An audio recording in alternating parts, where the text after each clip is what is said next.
ಮತ್ತೆ ಇಷ್ಟ ಆಗಿದ್ದು ಇನ್ನೊಂದೇನು ಅಂತಂದ್ರೆ ಒಂದು ಮಾತು ಕೊಡ್ತಾರೆ ಪ್ರತಾಪ್ ಅವ್ರಿಗೆ ಸಿರಿ ಅವರು, ನಾನು ನ್ಯೂ ಇಯರ್ಗೆ ಈ ಸ್ಯಾರಿ ಹಾಕೊಳ್ತೀನಿ ಅಂತ. ಅದು ನಿಜವಾಗ್ಲೂ ನೀವು ಖಂಡಿತ ಮಾಡಿದ್ರಿ. ತುಂಬಾ ಖುಷಿ ಆಯ್ತು ಆಕ್ಚುಲಿ ಅದನ್ನ ನೋಡಿದಾಗ. ಆ್ಯಕ್ಚುಲಿ ಮನೇಲಿ ಬೇರೆ ಬಟ್ಟೆ ಎಲ್ಲ ತಂದಿದ್ರು ನನಗೆ ನ್ಯೂ ಇಯರ್ಗೆ, ಹೊಸ ವರ್ಷಕ್ಕೆ ಹಾಕ್ಕೊಳ್ಳೋದಕ್ಕೆ ಅಂತ. ಬಟ್ ನಾನು ಅಲ್ಲಿ ಪ್ರಾಮಿಸ್ ಮಾಡಿ ಬಂದಿದ್ದೆ ಹೊಸ ವರ್ಷಕ್ಕೆ ನಿನ್ನ ತಂಗಿ ಕೊಡಿಸಿದ ಸೀರೆನೇ ಉಟ್ಕೋತೀನಿ ಪ್ರತಾಪ್ ಅಂತ.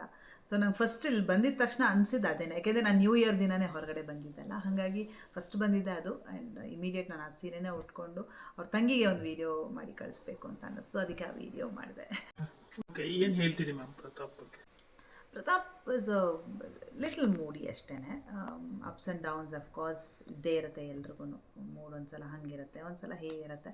ಬಟ್ ಚೆನ್ನಾಗಿ ಆಡ್ತಿದ್ದಾರೆ ಆ್ಯಂಡ್ ಅವ್ರಿಗೆ ಜನರ ಸಪೋರ್ಟ್ ಚೆನ್ನಾಗಿದೆ ಪ್ರತಾಪ್ಗೆ. ಹೊರಗಡೆ ಇದ್ದ ಪ್ರತಾಪೇ ಬೇರೆ, ಈಗ ಮನೆ ಒಳಗೆ ಹೋದ್ಮೇಲೆ ಇರೋ ಪ್ರತಾಪೇ ಬೇರೆ ಇದ್ದಾರೆ.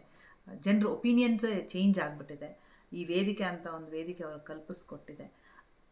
ಹಾಗಾಗಿ ಚೆನ್ನಾಗಿ ಆಡ್ತಿದ್ದೀರಾ, ಚೆನ್ನಾಗಿ ಆಡಿ. ತುಂಬ ಖುಷಿಯಾಗಿದ್ದು ನಿಮ್ಮ ತಂದೆ ತಾಯಿ ತಂಗಿ ಎಲ್ಲ ನೀವೆಲ್ಲರೂ ಒಟ್ಟಿಗಾಗಿದ್ದು ನಂಗೆ ತುಂಬಾ ಖುಷಿ ಆಯಿತು. ಆ್ಯಂಡ್ ಅವ್ರ ತಂದೆ ಕೂಡ ತುಂಬ ವೆರಿ ಸ್ವೀಟ್ ಆಫ್ ಕಲ್ಮಶ ಇಲ್ಲದಿರೋವಂಥ ವ್ಯಕ್ತಿ ಅವರು. ಹಾಗಾಗಿ ಒಳ್ಳೇದಾಗಲಿ ನಿಮಗೆ. ಹೊರಗಡೆ ಬಂದಮೇಲೂ ಫ್ಯಾಮ್ಲಿ ಹೀಗೆ ಇರಿ, ಯಾವುದನ್ನು ತಲೆಗೆ ಹಚ್ಕೋಬೇಡಿ ಜಾಸ್ತಿ. End of the day family is very important. ಹಾಗಾಗಿ ಚೆನ್ನಾಗಿ ಆಟ ಆಡ್ತಿದ್ದೀರಾ, ಆಟ ಆಡಿ. All the very best. Thank you so much ma'am. ನಿಮಗೂ ಅಷ್ಟೇ ಆ ಹೂವು ವೈಟ್ ರೋಸ್ ಏನಕ್ಕೆ ಕೊಟ್ಟಿದ್ದಾರೆ ನಿಮಗೆ ಅಂತಂದರೆ, ನೀವು ಅಷ್ಟೇ ಆ ಹೂವನ್ನಷ್ಟೇ ಚೆನ್ನಾಗಿದ್ದೀರಾ, ಮತ್ತು ನಿಮ್ಮ ಮನಸ್ಸು ಅಷ್ಟೇ ಯಾವುದೇ ರೀತಿ ಕಲ್ಮಶ ಇಲ್ಲ, ಆ ಹೂವನ್ನಷ್ಟೇ ಚೆನ್ನಾಗಿದೆ.